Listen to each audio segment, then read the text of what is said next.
আসেন নাই, আপনার বাবা চলে গেছে, আপনার দাদাও চলে গেছে, আপনারাও চলে যাবেন।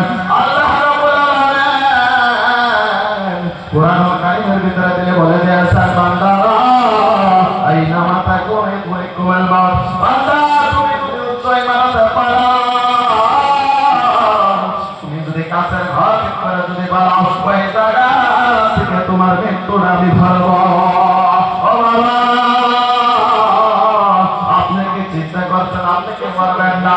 আর আল্লাহ বলেছেন তার মৃত্যু যে টাইমে লেখা আছে 1 মিনিট আগেও হবে না, 1 মিনিট পরও বান্দার মৃত্যু হবে না। সঠিক টাইমে আজরাইল এসে বলবে। আপনি কি জানেন? আপনার তো জানা নাই কখন জানি আপনার মৃত্যু এসে বলবে। কিন্তু আপনার সঙ্গে কোনো কিছু যাবে না, যাবে আপনারা আমল। ও বাবা, ওই দিন আজরাইল আপনার মাথার পাশে বসে যাবে, মাথার পাশে বসে যাবে। ওই দিন আপনার আমল দেখবে, ওই দিন আপনার আমল দেখবে। যারা নাকি দুনিয়ায় ভালো মানুষ ছিল, নামাজি ছিল, ইমানদার মুত্তাকি ছিল, খারাপ আচরণ করে নাই, হাতের দ্বারা কাউকে কষ্ট দেয় নাই, মুখের দ্বারা কষ্ট দেয় নাই, দিন ইসলামের কাজ করবে,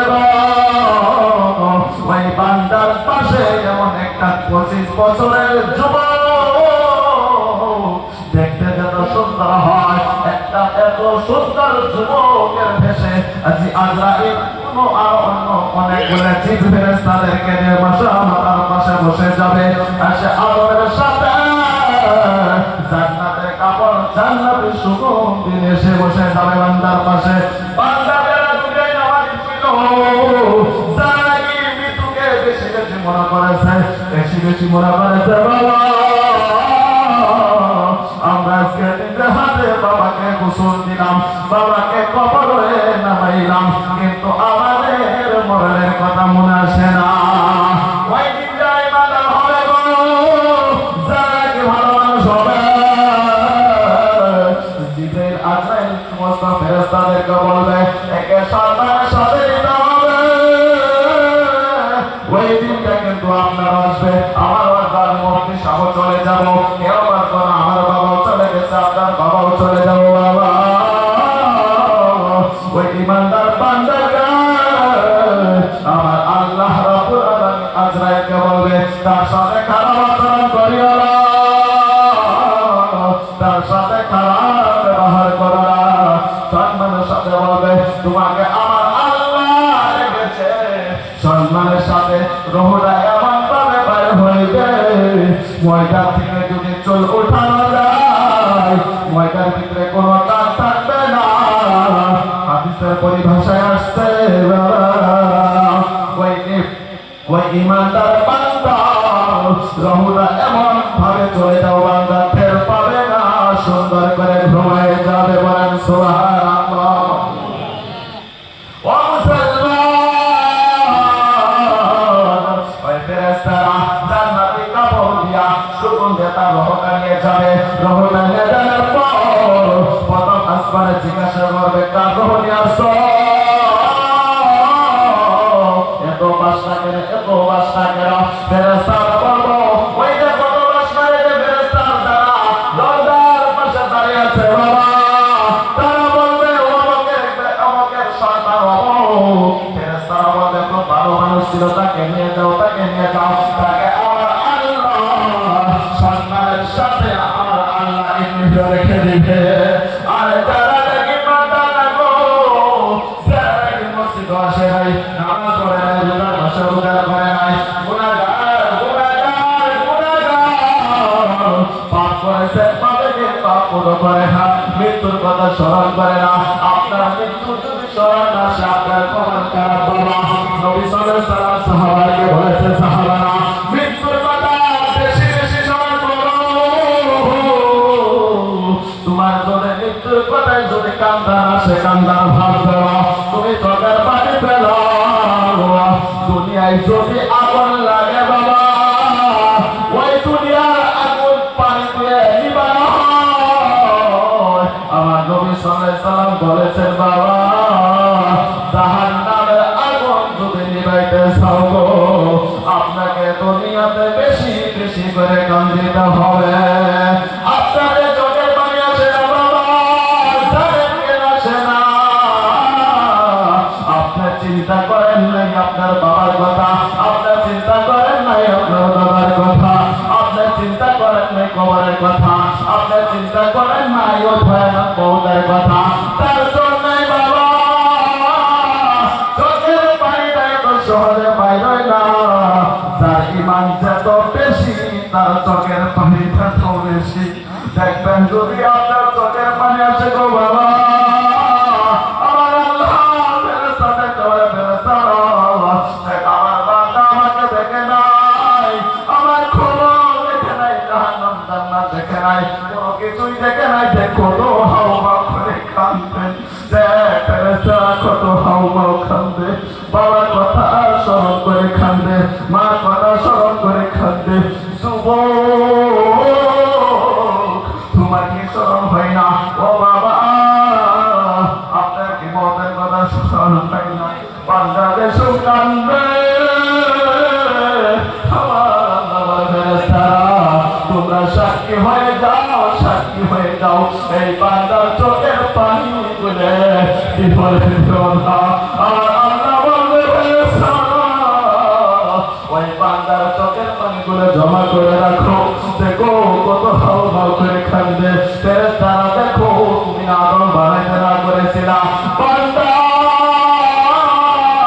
এই বান্দা বলেন জাহান্নামে দেওয়া যাবে না, ছাড়বে না।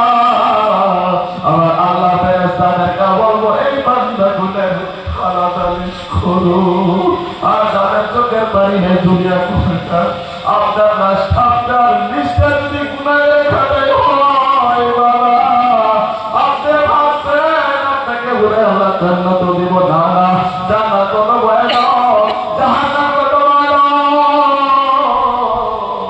যেসব আল্লাহ আগুনে দিব আল্লাহর কাছে বলবো আল্লাহ তুমি আমাকে পানি তো দাও। যেসব নাকি পানি দিবে আমার আল্লাহকে বলবো আল্লাহ তুমি আমাকে আগুনে দাও। আগুনে থেকে পানি, পানি থেকে আগুন, এমন ভয়াবহ অবস্থা। ও বাবা আপনার চোখের পানি না আসার কারণ আপনার দিনটা আমার ধরে গেছে। আজকে এখানে ভিতরে আসছে আমার ওই যে দাবি হোসেন শুকুর আলী সাহেব, আমার কাছে হাত ধরে হুজুর বিদায় দিতে আসছি। এর অনেক মানুষ ছিল গো, সারা রেখে চলে গেল। আজকে হাজি সাহেব এখানে বসা, কবে জানে মুফতি সাহেব এখানে থাকবো না, হাজি সাহেব থাকবো না, কেউ থাকবে না, আপনার থাকবেন না বাবা। গুনাহগার হয় কবরে যাওয়া যাবে না, গুনাহগার যদি হয় কবরে যান দুনিয়াতে কোনো শাস্তি হবে আমি আপনাকে শোনাবো। ওই টাইমটা সবাই একদিন একদিন আসবে। কারণ আপনার সাথে আমার সাথে সিদ্ধান্ত করা আছে, ফাইনাল করা আছে।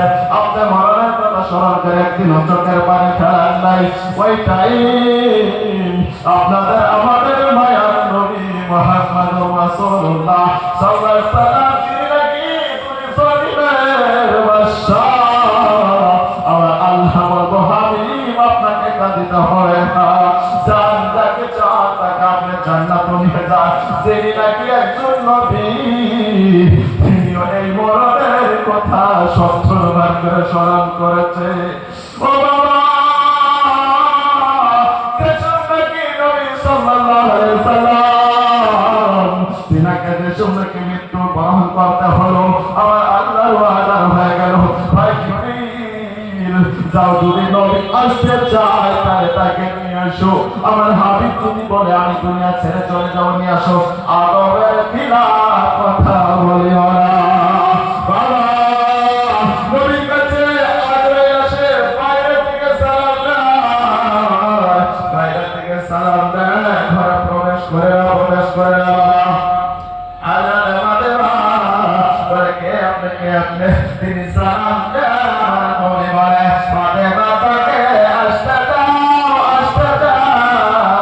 তাই এমন একজন মানুষ, এমন একজন ব্যক্তি, তাই সন্তানকে ঠিক করে অনেক মানুষকে দুনিয়া থেকে নিয়ে যায়। নবীর সামনে দেশে তাকে কেন হলো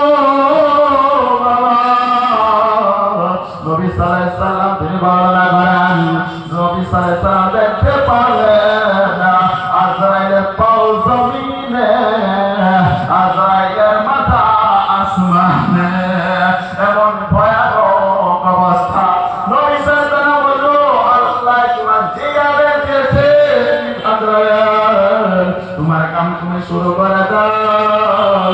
আজরাইল শুনে নবী রূহটা কবজ করতে চায়, আমার নবী চিৎকার মেরে দেয়, চিৎকার মেরে দেয়। আজরাইল বলে, তুমি বোধহয় আমার গুনাহগার উম্মতকে এমন ভাবে তুমি জান কবজ করবা। আজরাইল বলে, নবী গো, আপনাকে অনেক হালকা ভাবে আপনার রূহটা বের করতেছি। আপনার উম্মতের আরো এর থেকে ভয়ানক অবস্থা হবে। আমার নবী চোখের পানি ফেলে দিয়ে বলে, আজরাইল, তুমি এটাকে সামান্য গুণ করতে পারো, মনে হয় আমার বুকের উপরে যেন অহর পাহাড়টা চড়িয়ে দিয়েছ। আমার নবী তুমি জোরে জোরে কান্দা করে। আমার নবী বলে, আমার গুনাহগার উম্মত সইতে পারবো না, আমার গুনাহগার উম্মত সইতে পারবো না, আমার গুনাহগার উম্মতকে তো কষ্ট দিও না। আজরাইল বলেছে, নবী, যারা নাকি ইমানদার হবে তাদের আমি কবজটা এমন করে কবজ করবো, বান্দা টের পাবে না। আর যারা নাকি গুনাহগার, 40 বছর 50 বছর পর্যন্ত 60 বছর পর্যন্ত আপনি আমল করেন নাই, নামাজ আসে নাই, তার সাথে সম্পর্ক করে আপনার দ্বারা মানুষের কষ্ট হয়েছে বাবা। আমার আল্লাহ এমন ফেরেশতাদেরকে পাঠাবে, মাথার পাশে বসে যাবে, মাথার পাশে বসে তাকে অসম্মানী করবে, হাঁটাহাঁটি করবে। আমার আল্লাহ তাকে সহায় করবে না, আজরাইল তাকে খারাপ আচরণ করবে। দুনিয়ার ভিতরে অনেক মানুষ দেখা যায় পায়খানা করে দেয়, দুনিয়ার ভিতরে অনেক মানুষ দেখা যায় প্রস্রাব করে দেয়, দুনিয়ার ভিতরে অনেক মানুষ দেখা যায় নিজের আঙ্গুলটা কামড় দিয়ে ছিঁড়ে ফেলে। কারণ কি জানেন বাবা, ওই মানুষটার ভয়ানক মৃত্যু হয়। আজরাইল পাশে বসে বলে, ও পাপা, গুনাহগার আত্মা নাপাক আত্মা দূর বের হয়, গুনাহগার বান্দার যে সুন্নাহকে নহরা বাইর করা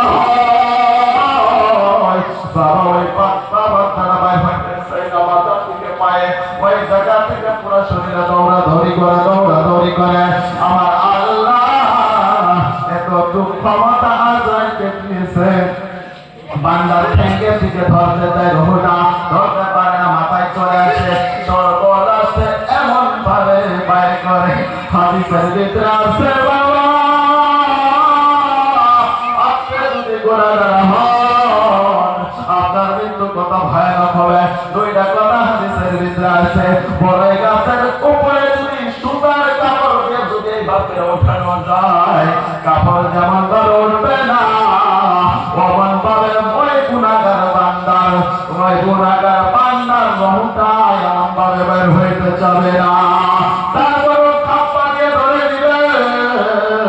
বাবা একটা হাদিসের ভিতরে আছে, যেরকম নাকি জীবিত ছাগল যদি তার চামড়াটাকে উল্টা করে যদি ছিলানো চাই বাবা, কত ছাগলটা চিৎকার পারবে। আপনি কোন ছাগল যদি জমা ছাড়া যদি ছিলান, ওই ছাগল কত কান্না করবে। আমার নবী বলে, যারা গুনাহগার হবে, যারা ইমানদার হবে না, ওই বান্দার এমন ভাবে কষ্ট দেওয়া হবে, যদি জীবিত ছাগলকে ছিলানে যত কষ্ট পাবে, ওই বান্দাকে অত কষ্ট দিয়ে তার রূহটা বাইর করা হবে। সর্বনাশে বান্দার রূহটা কবজ করা হবে। আপনি বলবেন বাবা, আপনার ওইভাবে মৃত্যু হবে না। আপনি এই দুনিয়ার জমিনে চিরস্থায়ীর জন্য আসেন নাই। ওই বান্দাকে হাদিসের পরিভাষায় আছে, যারা নামাজ পড়ে নাই, রোজা রাখে নাই, যারা ইমানদার ছিল না। আজকে আমি কাউকে কষ্ট দিতেছি না বাবা, আজকে ময়দানটা হয়েছে আপনার গোলামের জায়গা। এখান থেকে আমার আল্লাহকে বলো, আল্লাহ আমাকে মাফ করে দাও, আমার পূর্বপুরুষকে মাফ করে দাও, আমার বাবাকে মাফ করে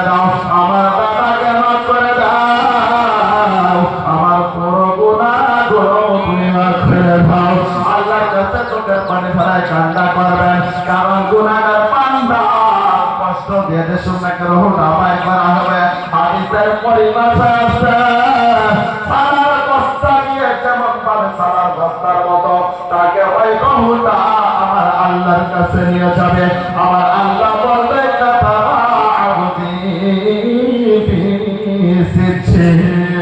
এই গুনাহগার বান্দার রোহটা ছিনে রেখে দে। বাবা আপনি চিরস্থায়ীর জন্য আসেন নাই, আমি সর্বপ্রথম আপনাকে কবরের কথাই আমার এজন্যই স্মরণ করাইলাম। আপনার জন্য আমার জন্যই হয়েছে নির্ধারিত জায়গা কবর। ও বাবা কবির সুন্দর করে বলেছে, কবির সুন্দর ভাবে নাতে গোসালের পরিভাষায় লেগেছে জাহান্নামের আগুন মালিক, জাহান্নামের আগুন মালিক সইতে পারব না।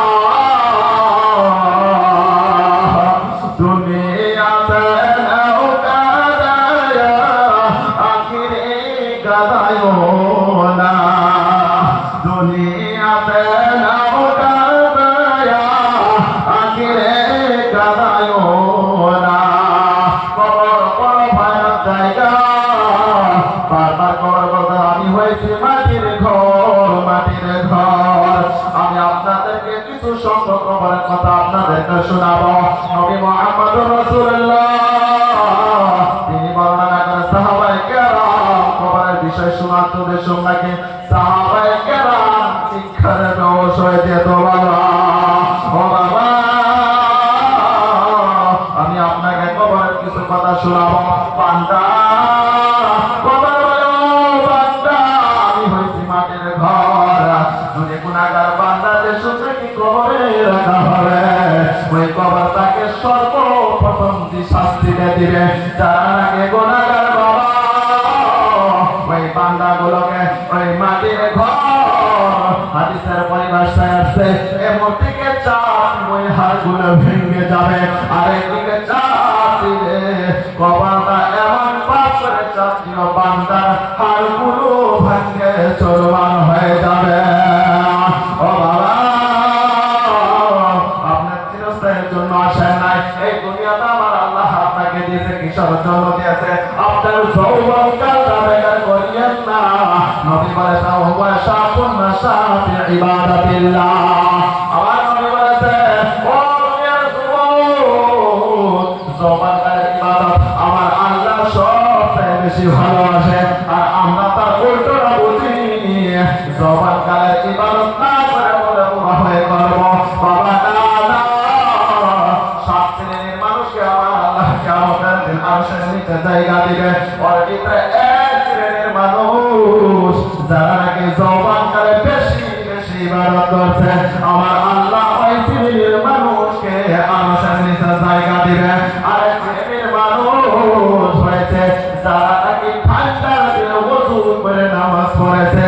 আরেক শ্রেণীর মানুষ হয়েছে গরমের ভিতরে পানির তৃষ্ণায় রোজা রেখেছে। ওই সব শ্রেণীর মানুষকে আমার আল্লাহ আরশের নিচে জায়গা দিবে। ওই দিন জায়গা থাকবে না। কত ভয়ানক হবে। হযরত আয়েশা নবী সাল্লাল্লাহু আলাইহি ওয়াসাল্লাম আয়েশা কিয়ামতের ময়দানটা হাসরের ময়দানটা এমন হবে, এমন হবে কেউ সমস্ত উলঙ্গ থাকবে। আয়েশা বলে নবী গো ওই দিকে কারো কারো উলঙ্গ দেখবে না।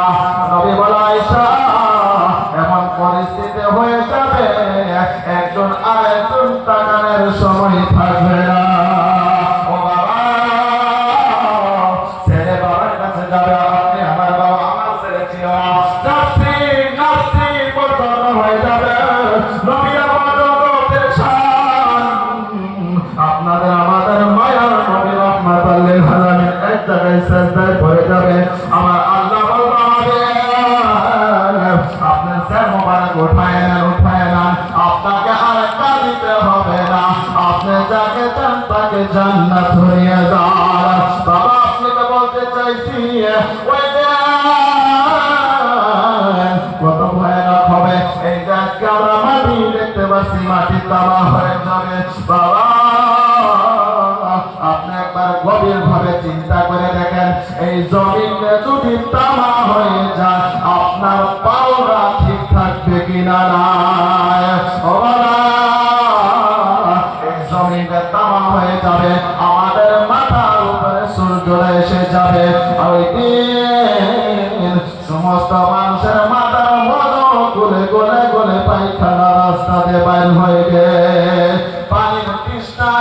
চিৎকার হবে।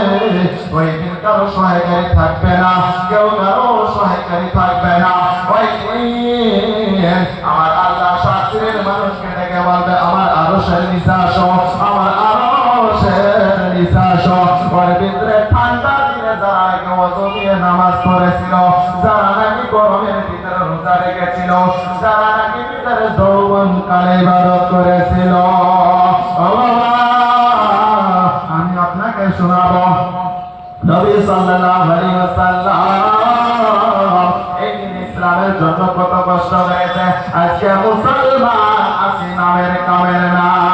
মাঝে মধ্যে ভিডিও দেখি আমাদের মুসলমান যুবকদেরকে মারপিট করা হয়, 50 বছর মহিলাকে মারা হয়, একজন 60 বছর দাড়িওয়ালা মুরব্বিকে মারা হয়। কেন জানেন? কেন জানেন? হাদিসের ভিতরে আছে,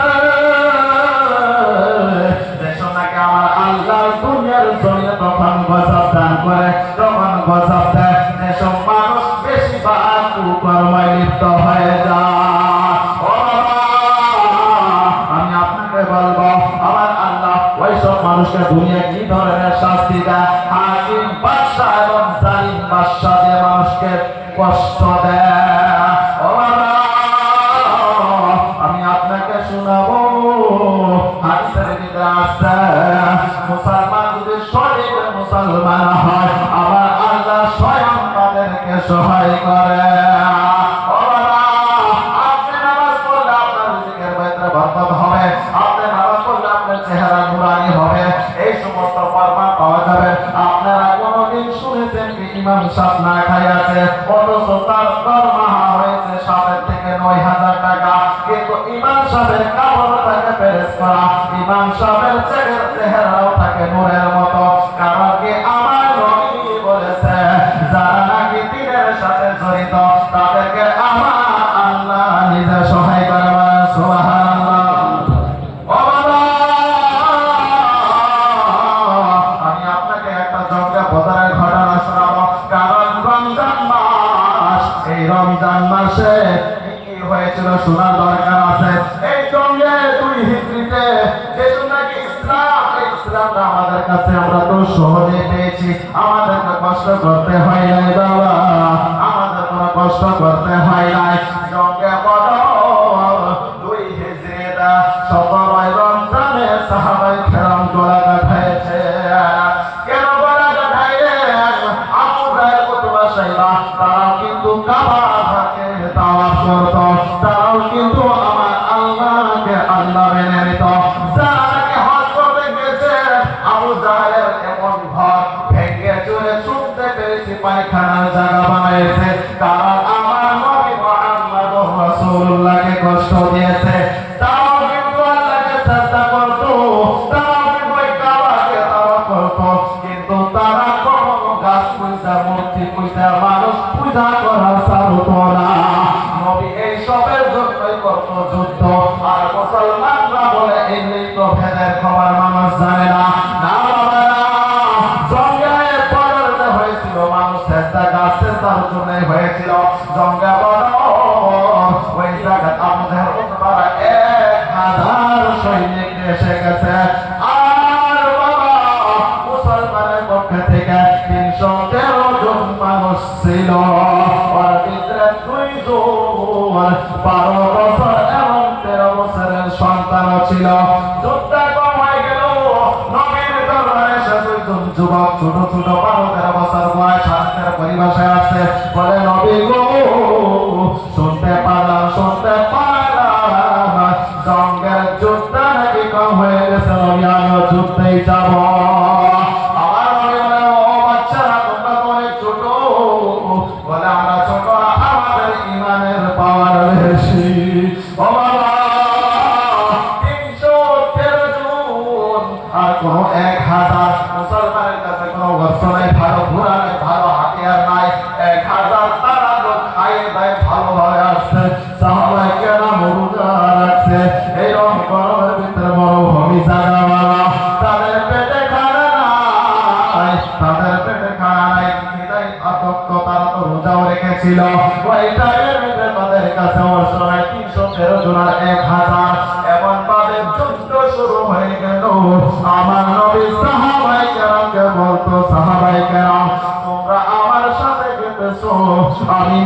বলে দিলাম তোমরা হয়েছো জান্নাতের শহরে। করেন সুবহানাল্লাহ। ও বাবা 1813 যুদ্ধ শুরু হয়ে গেল, যুদ্ধ শুরু হয়ে গেল। এই রমজান মাসে 17 রমজান হয়েছিল। আমি আপনাদের শোনাবো, আজকে আমরা দিন ইসলামের কোনো 1 ঘন্টা দিতে পারি না।